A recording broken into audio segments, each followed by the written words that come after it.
Wendy Williams is getting her karma. We don't know what karma is, and I'm actually really ready to retire karma. I also think that we're not intelligent enough to understand these things, which is why I don't think we're able to deconstruct or even talk about other things. Hey friends, welcome back to Channeling Chinez.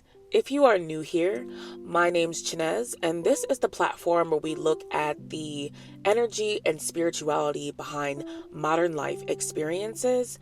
And welcome to a podcast episode. In this episode, we are going to be looking at the subject of karma. Wendy Williams, who has been an iconic fixture in the space of pop culture commentary, has been diagnosed with aphasia and a form of dementia. And so this is extremely sad to see for anyone to have this sort of health issue in their life. But the conversation of karma has come up often due to the line of work that Wendy Williams has done. So because she was always in the celebrity commentary space, from being on radio to having her own show, people feel like because she has said disparaging things about other people, that this particular health issue that is coming up in her life is a result of that karma. So what I wanted to do was actually talk about what karma is and what karma isn't. I think that there needs to be more emotional intelligence around exactly what karma is and how it plays a role in our life, in our everyday energy, and how energy works, and spiritually. Before we get into this video, please go ahead and check out this quick message. Please also be reminded that any celebrities or public figures used in the depiction of these concepts are for entertainment purposes only. Please help me in keeping everyone safe online as we use these videos to heal and build our individual and collective consciousness. Wendy Williams is getting her karma. We don't know what karma is, and I'm actually really ready to retire karma. I also think that we're not intelligent enough to understand these things, which is why I don't think we're able to deconstruct or even talk about. So we actually are smart enough to unpack these things, and we actually do know what karma is. Karma is defined as the relationship between a person's mental and physical action and the consequences or outcomes following that action. And it also has to do with a person's inner emotions, because a lot of times our inner emotions, and if you have listened to me speak on TikTok or in other videos, you understand that your inner emotional body is run by your feminine energy. And when we don't have a connection to that, we are still being impacted by it every single day in everything that we're doing, whether we're cognizant or aware of that or not. So your own emotional body also has a lot to do with what motivates you mentally and physically. And so karma is the outcome of whatever those mental or physical or emotional outputs are. So with this information, this makes karma all things.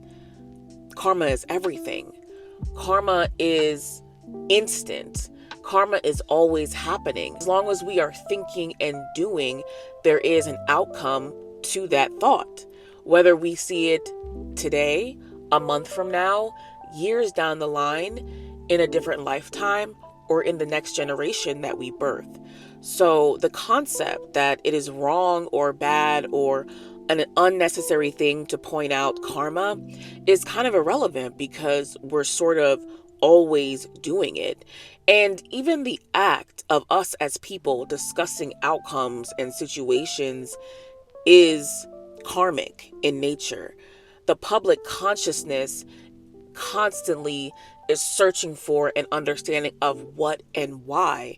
And it is actually healthy and beneficial to have constructive conversations about outcomes from some of our physical or mental or emotional actions. So karma is truly energetic accountability and recognition. Energy doesn't just dissolve. So karma is proof that all things create another energetic reaction, and so on and so on. This is why we live in an infinite reality.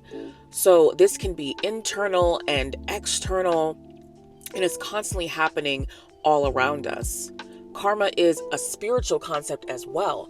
So in that, it's not really attached to morality the way that we think that it is. When something is spiritual in nature, it typically is amoral as opposed to being immoral. When we talk about something being immoral, we're putting it up against a set of standards that we've all accepted, or some of us have accepted as acceptable human behavior.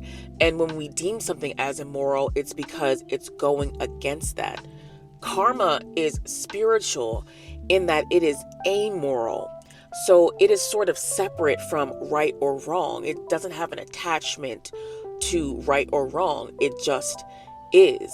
This truly highlights the true meaning of duality, the fact that there is light and dark in all things. Karma is just literally things happening. So it brings us to our first question regarding Wendy Williams. Is this Wendy's karma? In a short answer, with no emotional attachment, although we will look at this situation from a more emotional and nurturing lens as we continue, but with no emotional attachment, yes, this is a karmic situation in Wendy Williams' life. But let's unpack what that really means. One of the reasons why we don't like the idea of karma, despite the fact that most of us don't have the true understanding that we just talked about, is because accountability is painful. The idea that certain things couldn't have been prevented makes us feel powerless. And to accept that sometimes really horrible things happen because of an action that may have been out of our control or have absolutely nothing to do with us makes us feel helpless and resentful. This is why you see so many people having visceral reactions to the concept of something like this being karma in someone's life, because it just seems so unforgiving, and we have cognitive dissonance with this. It doesn't feel like the world we wish that we are creating, or the world that we hope, or the consciousness that we hope we are living in. And due to the quieting and the weakening of our collective feminine voice, as well as the harshness of the collective masculine mentality, this has created a culture of self-blame and self-shame instead of a culture around self-love and acceptance and forgiveness for the things that we've done or the energy that we've put out there that we might deem dishonorable or less than favorable, or those energies that we have attached to our actual morals. And so that when the line between the amorality of karma and the fact that things just exist and light and dark is something that we have to accept as real, it crosses roads with our morality and our deciphering whether our actions were immoral to our own personal standards. And I think also the tone around whether someone deserves what they're experiencing or not is what separates a conversation from constructive to just downright mean and cruel.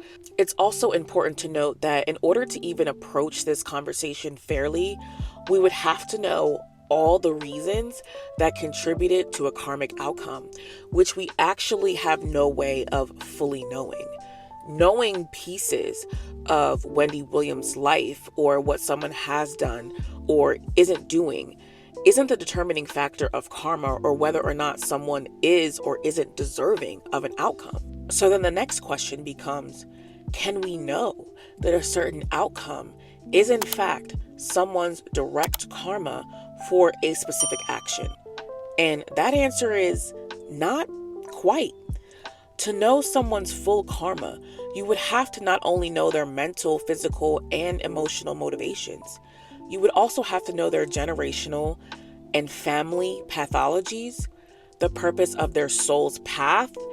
You can find that information in looking in your life path number, but this is also something that people find intrinsically in their own soul vibration. And the only way to connect to your soul vibration is to connect to your intuition. And the voice of your intuition is in the seat of your feminine energy, just like the voice in your mind is in the seat of your mental energy. I hope that makes sense. So we would also have to know what they have or haven't done in breaking any limiting beliefs or generational curses, and so many other factors. Knowing details about Wendy's marriage, background, history of substances, struggles, triumphs, what kind of parent she was, what she said about celebrities. Ultimately, these are only clues to how a certain outcome may or may not play out.